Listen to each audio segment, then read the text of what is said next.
অনেক জায়গায় আওয়ামী লীগের প্রার্থী ছিল না, অন্য দলের প্রার্থী। তারা বলছে, "আমাকে টাকা দাও। টাকা ছাড়া তো আমরা ভোট দেবো না। যে টাকা দেবে তার পক্ষেই আমরা কাজ করব।" আওয়ামী লীগের যে পার্সেন্টেজ সব টাকাই কেনাবেচা হয় এগুলি। এগুলো সত্যিকারের দেশের জন্য তো এই ভোটারটা আসে নাই। ৫ তারিখের আগে বা ৫ তারিখের এই ৩ দিন ৫, ৭, ১০, ২০ তারিখে পর্যন্ত এখন কি আছে তার? এখন যেভাবে তারা লুটতরাজ, চাঁদাবাজি করতেছে, দখলবাজি করতেছে, মানুষের জীবনকে দুর্বিষহ করতেছে তারা। এবং সাধারণ মানুষ বলছে যে আওয়ামী লীগ যা করে তার চেয়ে বেশি করতেছে এখন বিএনপি। কিন্তু বিগত দিনের নির্বাচনের যদি আপনি ফলাফল হিসাব করেন, আওয়ামী লীগের ৩০ থেকে ৩৫% ভোটার।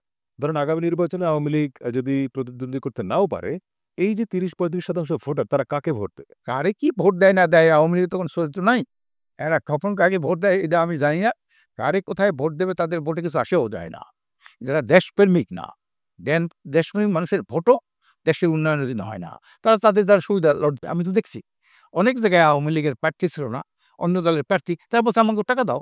টাকা ছাড়া তো আমরা ভোট দেবো না। যে টাকা দেবে তার পক্ষেই আমরা কাজ করব।" আওয়ামী লীগের যে পার্সেন্টেজ সব টাকাই কেনাবেচা হয় এগুলি। এগুলো সত্যিকারের দেশের জন্য তো এই ভোটারটা আসে নাই। তারা সুবিধা লোটার জন্য, স্বার্থ লোটার জন্যে, এমপির পক্ষে থাকবে নেওয়ার জন্য, টেন্ডার নেওয়ার জন্য, কন্ট্রাক্ট নেওয়ার জন্য, এইসব কাজগুলো তারা করার জন্য এমপির পিছনে তারা ঘুরবে। হ্যাঁ? এ এটার জন্য তারা করবে। আপনি আওয়ামী লীগের প্রসঙ্গে ছিলেন, আমি বড় দল বলছিলাম বিএনপিকে। বিএনপি এইটা কোনো স্থায়িত্ব নাই। মুসলিম লীগের কোনো স্থায়িত্ব নাই, আওয়ামী লীগের স্থায়িত্ব নাই, জাতীয় পার্টির কোনো বড় দল ছিল তার স্থায়িত্ব নাই।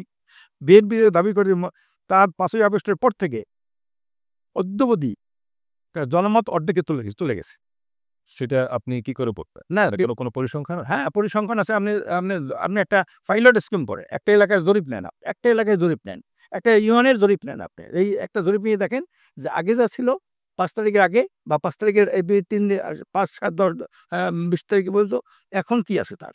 এখন যেভাবে তারা লুটতরাজ, চাঁদাবাজি করতেছে, দখলবাজি করতেছে, মানুষের জীবনকে দুর্বিষহ করতেছে তারা। এবং সাধারণ মানুষ বলছে যে আওয়ামী লীগ যা করে তার চেয়ে বেশি করতেছে এখন বিএনপি। তার মানে নির্বাচন যদি ডিসেম্বর থেকে জুনের মধ্যে হয়, সেই নির্বাচনে বিএনপি ক্ষমতায় আসবে না। এইটা আমরা বলতে পারব না। আসবে কি আসবে না? লক্ষণে তা বলে না। লক্ষণে তা বলে না। জনমত যদি আগে চেয়ে জনগণ অনেক সচেতন, অনেক সচেতন, অনেক বুঝবান, তারা বুঝতেছে, চিনতেছে তারা। কাজেই এইটা আওয়ামী লীগ জনগণ যদি তাদের থেকে মুখ ফিরিয়ে নেয়, যেমন মুসলিমদের থেকে মুখ ফিরিয়ে নিয়েছে, আওয়ামী লীগ থেকে নিয়েছে, জাতীয় পার্টি থেকে নিয়েছে, এভাবে তাদের এই কর্মকাণ্ডটা তাদের তো আরো সহনশীল হওয়া দরকার ছিল। আরো জনগণের কল্যাণে তাদের দল কাজ করা দরকার ছিল। আজকে দেখেন না একটা তাদের বের হইছে ওই যে কি বলে টেলিফোন যে ১৭ বছর খাইনি আন খাবো।